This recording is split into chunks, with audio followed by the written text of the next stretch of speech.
தற்போதைய முக்கிய செய்தியாக விழுப்புரத்திலும் விசிகாவிற்கு பானை சின்னமானது ஒதுக்கப்பட்டுள்ளது. முக்கிய செய்தியை பார்த்து கொண்டிருக்கின்றோம்.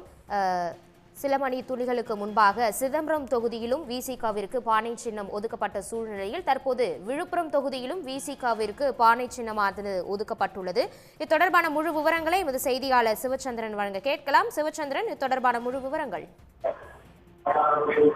அரசியல் வட்டாரத்தில் பெரிதும் எதிர்பார்க்கப்பட்டதுதான் சில நிமிடங்களில் தற்போது விடுதலை சிறுத்தை கட்சிக்கான அந்த பானை சின்னமானது ஒதுக்கப்பட்டுள்ளது.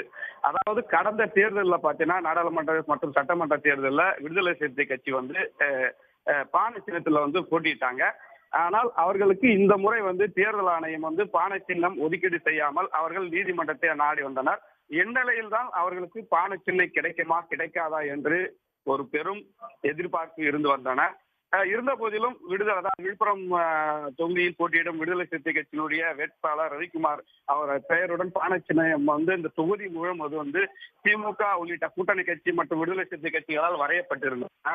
ஆனால் சின்னம் ஒதுக்கப்படுமா என்று பெரிதும் எதிர்பார்க்கப்பட்ட நிலையில் தான் தற்பொழுது அதாவது விழுப்புரம் நாடாளுமன்ற தொகுதியை பொறுத்தவரையில் பார்த்தீங்கன்னா 31 பேர் மனு தாக்கல் செய்திருந்தாங்க. அதுல பார்த்தீங்கன்னா ஏற்கனவே 13 பேர் மனு தள்ளுபடி செய்யப்பட்ட நிலையில் 18 பேர் களத்தில் இருந்தாங்க. இந்நிலையில் தான் தற்பொழுது இன்று ஒருவர் வாபஸ் பெறப்பட்ட நிலையில் 17 அதாவது திமுக கூட்டணியில் விசிக, அதிமுக, பாமக உள்ளிட்ட 17 பேர் களத்தில் இருக்காங்க. தற்போது அந்த சின்னம் ஒதுக்கிடும் பணி விழுப்புரம் மாவட்ட ஆட்சியர் அலுவலகத்தில் உள்ள தேர்தல் நடத்தும் அலுவலகத்தில் அந்த சின்னம் ஒதுக்கிடும் பணியானது தொடங்கி நடைபெற்று வருகிறது. இந்நிலையில் தான் தற்போது விடுதலை சிறுத்தை கட்சிக்கு பானை சின்னம் ஒதுக்கப்பட்டுள்ளதாக அதிகாரப்பூர்வமாக அறிவிக்கப்பட்டுள்ளது.